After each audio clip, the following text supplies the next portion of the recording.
makam Aulia Tailayabe. Ini ketinggiannya sekitar 500 meter dari permukaan laut, dan kita bakalan naik anak tangga, which is itu ada 200 anak tangga yang bakalan kita naikin. Nah, jadi ini kita sudah sampai ya.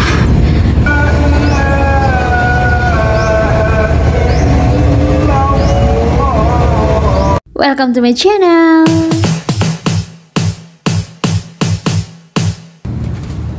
Nah teman-teman, kalau berdasarkan salah satu artikel yang pernah aku baca, jadi makam ini tuh seperti yang sudah aku bilang tadi, ini adalah makam seorang aulia. Jadi aulia itu kalau di Gorontalo bisa dikatakan sebagai wali juga, atau orang suci gitu ya. Di Gorontalo dia disebutnya Tailayabe. Kalau nama aslinya tuh menurut artikel yang aku baca itu adalah Male. Dan makanya tadi di gerbang pas kita masuk itu tertulisnya Aulia Male Tailayabe. Nah, kenapa sih disebut Tailayabe? Konon katanya Tailayabe ini adalah seorang imam besar yang menyebarkan Islam di wilayah Gorontalo. Dan awal dari dijulukinya beliau sebagai Tailayabe itu berasal dari kedatangannya ke kerajaan Ternate dulu ya. Jadi saat itu Tailayabe ini adalah seorang hulu balang atau prajurit sakti yang bertugas untuk mengantar upeti dari Gorontalo ke Ternate gitu. Jadi upeti itu dipersembahkan kepada Raja Ternate sebagai syarat agar permohonannya bisa dikabulkan. Nah, karena dulunya guys, wilayah Gorontalo ini ternyata masih berada di bawah jajahan kerajaan Ternate nih. Nah, jadi Tailayabe ini adalah tokoh yang sering berkunjung nih ke Ternate. Tapi kala itu sebenarnya kedatangan beliau tuh nggak disambut dengan baik gitu oleh sang raja. Malah sang raja lebih memperdulikan nih tamu dari Belanda dibandingkan dengan kunjungan dari beliau gitu. Dan dari situ beliau agak emosi. Kemudian dia keluar dan mendekati salah satu prajurit raja yang sedang berjaga-jaga. Lantas beliau meminta kepada prajurit tersebut untuk mengipasi dirinya. Nah, jadi dari situ dia mendapat julukan Ilayabe atau berarti kipas gitu guys. Itu awal dari sebutannya sebagai Ilayabe. Konon ya, ini aku bacanya di artikel ya. Jadi aku nggak mendengar dari sumbernya langsung nih. Ya iyalah, mana mungkin aku dengar dari sumbernya ya.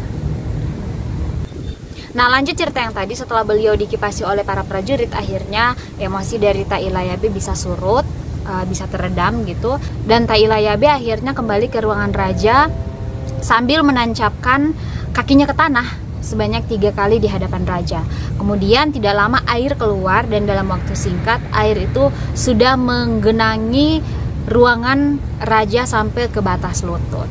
Ya, jadi itu adalah mungkin salah satu kesaktian dari Tailayabe itu sendiri gitu. Kemudian katanya Tailayabe berkata secara tegas bahwa beliau akan menenggelamkan kerajaan Ternate apabila raja tidak menyetujui permintaan ini. Jadi dalam permintaan Tailayabe adalah bahwa wilayah Gorontalo itu terlepas dari kekuasaan Raja Ternate dan berdiri sendiri sebagai kerajaan Gorontalo. Jadi ternyata kalau dari artikel yang aku baca itu, aku nangkapnya Tailayabe ini selain sebagai salah satu penyebar Islam di Gorontalo, beliau juga adalah salah satu tokoh yang memperjuangkan agar wilayah Gorontalo itu bisa terlepas dari jajahan kerajaan Ternate dulunya gitu guys. Dan semoga sedikit informasi ini bisa bermanfaat, dan kalau kalian punya informasi-informasi lain ya bisa langsung komentar aja di kolom komentar. Konon sebelumnya letak makam Aulia Male Tailayabe berada di dekat pelabuhan Gorontalo. Namun karena di sekitar pelabuhan kerap menjadi tempat maksiat, maka makam tersebut secara misterius berpindah ke atas bukit. Jadi itu ya, tadi sayang sekali kita nggak bisa ngambil gambar di dalam karena memang pas kita sampai sini makamnya terkunci. Emang sedari bawah tadi pas kita mau naik ke atas kita nyari-nyari untuk penjaga makamnya, tapi tuh nggak ada gitu. Jadi di sekitaran sini kita nggak tahu nih mau kemana atau mau melapor ke siapa gitu kalau mau ke sini. Jadi kita langsung naik aja guys. dan ternyata sampai sini emang terkunci.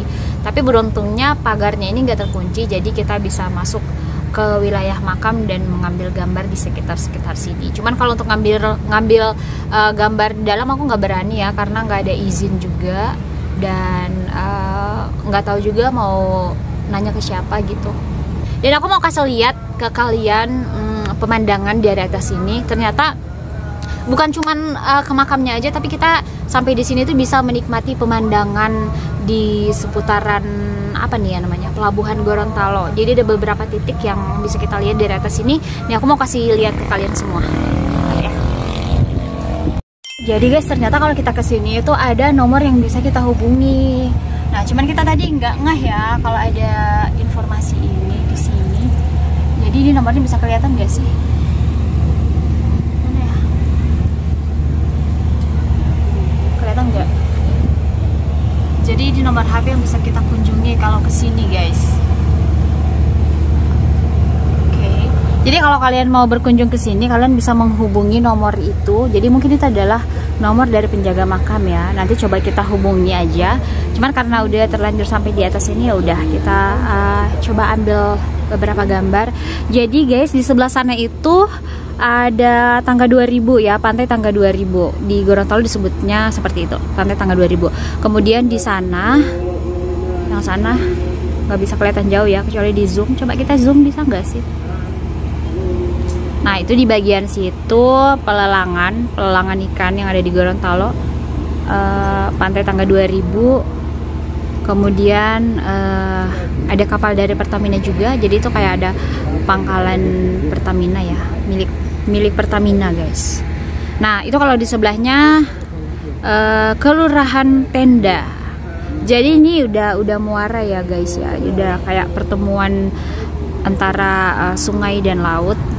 Kemudian di bawah sini, jadi di seberang sini itu udah di seberang sana Kelurahan Tenda. Kalau di sebelah sini itu udah masuk di Kelurahan Talumolo. Nah, di bawah ini ada Pelabuhan Barang Gorontalo. Kita naiknya tadi dari situ. Kemudian ke sebelah sini ada perumahan warga guys. Nah, seperti yang aku bilang tadi ya, ini tingginya sekitar 500 meter dari permukaan laut.